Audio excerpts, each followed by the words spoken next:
ආයිබෝවන් අදත් ආදරණීය ඔයාලා හැමෝම එකතුලා ඉන්නේ අග්නි පුස්තක YouTube channel එකත් එක්කයි. හොඳයි. අපි අද ඔයාලට අරගෙන එන්න හිතුවා අපි පළවෙනි වීඩියෝ එක වෙන කාලි අම්මා පිළිබඳ තිබ්බ වීඩියෝ එකට පස්සේ වෙනස් විදිහේ වීඩියෝ මාලාවක්. දැන් මේ දෙසැම්බර් ඉඳලා දෙසැම්බර් පොයේ ඉඳලා වෙසක් පොයේ වෙනකන් මොන කාලෙද මේ ලංකාවට ඇවිල්ලා තියෙන්නේ? පුළුවන් නම් ඔන්න කමෙන්ට් කරන්න බලන්න. මේ තමයි සමනල කන්ද වඳින්න යන කාලය. ඒ කියන්නේ ඔක්කෝමලා පේ වෙලා සුදුඇඳුම් ඇඳගෙන සබරගම මහා සමන්දේවාලි පණ්ඩුරක්කෙම ගැට ගහලා ඔන්න ඉතින් යනවා ශ්‍රීපාදස්ථානයේ උතුම් වූ බුදුරදුන්ගේ සිරීපාදය බලන්න. ඉතිං අපිත් හිතුවා ඔයාලට අරගෙන එන්න මේ සිරීපාදය අතීත කතා පිළිබඳව. ඔන්න ඉතින් පළවෙනි වීඩියෝ එක විදිහට අද නම් අපි අරන් ඇවිල්ලා තියෙන්නේ ශ්‍රීපාදයට කොහොමද බුදුරදුන්ගේ සිරිපතුල ලැබුණේ කියන කාරණාව පිළිබඳව. ඊට පස්සේ අපි එක එක වීඩියෝ වලින් අරගෙන එන්නම්කෝ සිරිපාදේ ආගිය තොරතුරු එහෙම උතුම් සුමන සමන් දෙවියන්ගේ විස්තර පිළිබඳව. ඉතින් ආදරෙන් ඉල්ලනවා අපේ වීඩියෝ එකට යන්න කලින් අපිව ලයික් කරලා ඔයාලගේ වටිනා අදහස කමෙන්ට් කරලා අපිව සබ්ස්ක්‍රයිබ් කරන්න අමතක කරන්න එපා. ඔන්න එහෙනම් අපි පටන් ගමු අපේ වීඩියෝ එක.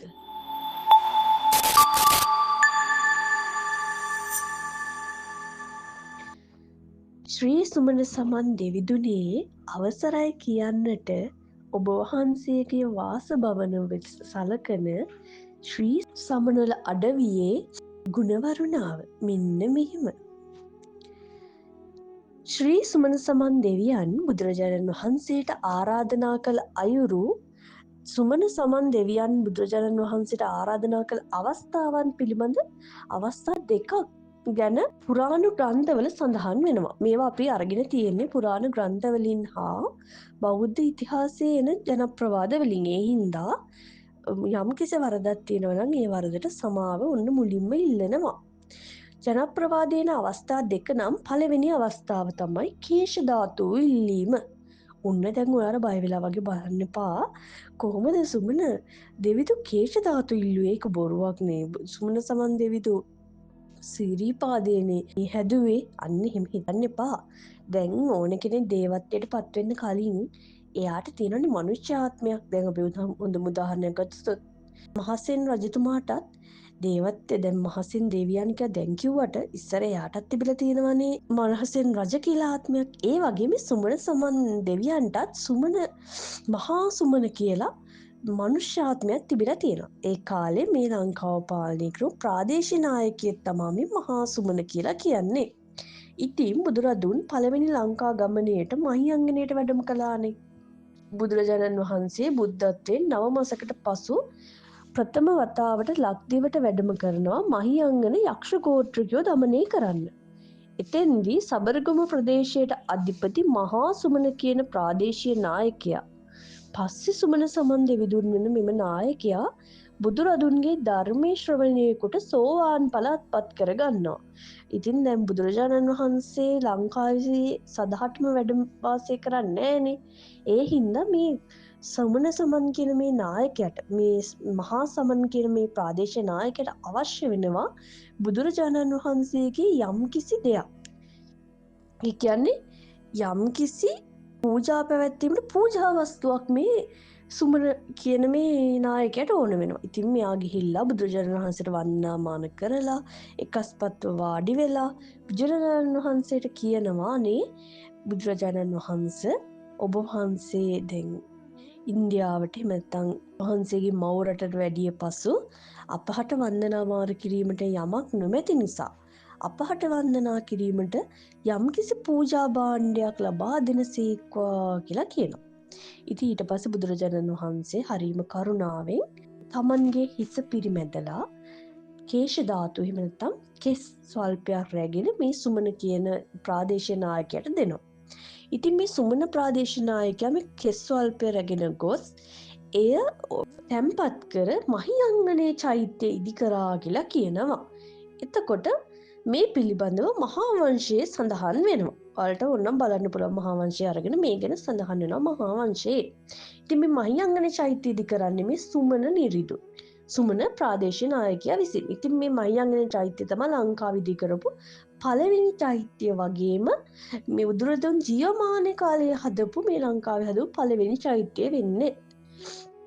සුමන පූජා වස්තුවක් ඉල්ලා සිටියේ වන්දනාමානය සඳහා මිස ශ්‍රී පාදයේ පිහිටුවන ලෙස නෙමෙයි මේ පළවන ලංකා ගමනයේදී.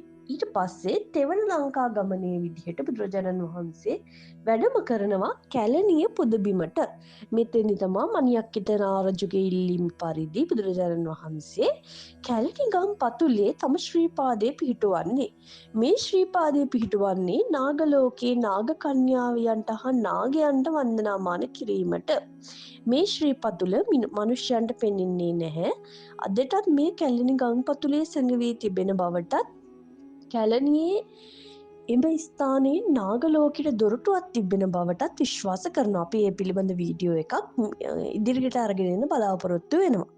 ඉතින් මේ තිබෙන ලංකා ගමනේදී බුදුරජාණන් වහන්සේ බුද්ධත්වයෙන් 8 වසරකට පසු තමා මේ එන්නේ කැලණියට. ඇවිල්ලා මේ විදිහට සිරිපාදි පිහිටුවන්නේ කැලණියේ. ඉතින් ඊට පස්සේ සුමන සමන් දෙවිදුන්. එතකොට දැන් මේ මහා සුමන කිව්ව මේ පාලකයා දැන් දේවත්වයට පත් වෙලා. ඉතින් මේ මහා සුමන සමන් හෙවත් සුමන සමන් දෙවියන් ඇවිල්ලා බුදුරජාණන් වහන්සේට ආරාධනා කරනවා එන්න කියලා තමන්ගේ වාසභවනය වූ සමන්තකූට පර්වතයට. එහෙම නැත්නම් ඔයාලා හැමෝම කියන සමනල කන්දට. සමනල කන්දට වැඩම කරන්න කියලා බුදුරජාණන් වහන්සේට ඉල්ලනවා. ඉතින් බුදුරජාණන් වහන්සේ හරීම කරුණාවෙන් මේ ශ්‍රී පාදස්ථානයට එහෙම නැත්නම් සමනල කන්ද අඩවියට වඩිනවා. එතෙන්දී මේ සුමන කියන මේ පාලකයා එහෙම නැත්නම් මේ සුමන කියන මහා දෙවියන් ඉල්ලනවා සමන්ට, ඒ කියන්නේ සුමන දෙවියන්ට, සමනල අඩවියේ වෙසෙන සියලු දිව්‍ය මනුෂ්‍ය යක්ෂ ප්‍රජාවට වන්දනාමාන කිරීමට හැකිවන පරිදි ශ්‍රී පාද ලාංඡනයේ පිහිටුවා එම පර්වත මස්තකයෙහි පිහිටුවා සියලුම දෙනාට වන්දනාමාන කිරීමට ඉඩ සලසා දෙන්න කියලා බුදුරජාණන් වහන්සේගෙන් ඉල්ලා සිටිනවා. ඉතින් මේ සුමන දෙවිඳුගේ හා තවත් බොහෝ පිරිසකගේ මේ යහපත උදෙසා කරුණාවෙන් බුදුරජාණන් වහන්සේ තම වාම ශ්‍රී පතුල සමනල කන්දේ මුදුනේ පිහිටුවා මෙය සියලුම දිව්‍ය මනුෂ්‍ය ප්‍රජාවට වන්දනාමාන කිරීමට හැකිවන පරිදි ලැබේවා කියලා ප්‍රාර්ථනා කරා කියලා සැලකෙනවා. මේ පිළිබඳව මහා වංශය හා සමන්තකූට වර්ණාව කියන මෙන්න මේ ග්‍රන්ථවල සඳහන් වෙනවා. මේ අනුව සුමන සමන් දෙවිඳු තම බුදුරජාණන් වහන්සේට තම වාස භවනයට වැඩම කරවා ශ්‍රී පාදයේ පිහිටුවන ලෙස ඉල්ලා සිටියේ තුන්වන ලංකා ගමනේදී. එතකොට ශ්‍රී පාද කන්දේ අයිතිය, ඒ කියන්නේ අයිතිය කියුවේ මනුෂ්‍ය අයිතියක් නෙමෙයි, දෙවියන්ගෙන් ශ්‍රී පාද කන්දේ අයිති වෙන්නේ උතුම් වූ ශ්‍රී සුමන සමන් දෙවියන්ටයි. ලංකාවේ ඉතිහාසයේ එන පරිදි සමනල කන්ද එහෙම නැත්නම් ශ්‍රී පාදය සුමන සමන් දෙවිඳුගේ දිව්‍යම ආරක්ෂාව යටතේ තියෙන බව විශ්වාස කරනවා. කඳු නැගීමේදී සහ මදවියේ ගමන් බිමන් යෑමේදී බැතිමතුන් සමන් දෙවියන්ගේ ආශිර්වාදය පතන්නේ ඒ නිසයි. පරිණාමයේ විදිහට මේ ශ්‍රී පාදයට කියලා තියෙන්නේ සමන්ත කූට පර්වතය කියලා. ඒ කියන්නේ සුමන සමන් දෙවියන්ගේ නාමය ඇසුරෙන්. හරි. ඔන්න එහෙනම් ඉතින් අපේ පළවෙනි වීඩියෝ එක තමයි මේ වීඩියෝ මාලාවේ අද මේ අරගෙන ආවේ. කෙටි වීඩියෝ එකක්.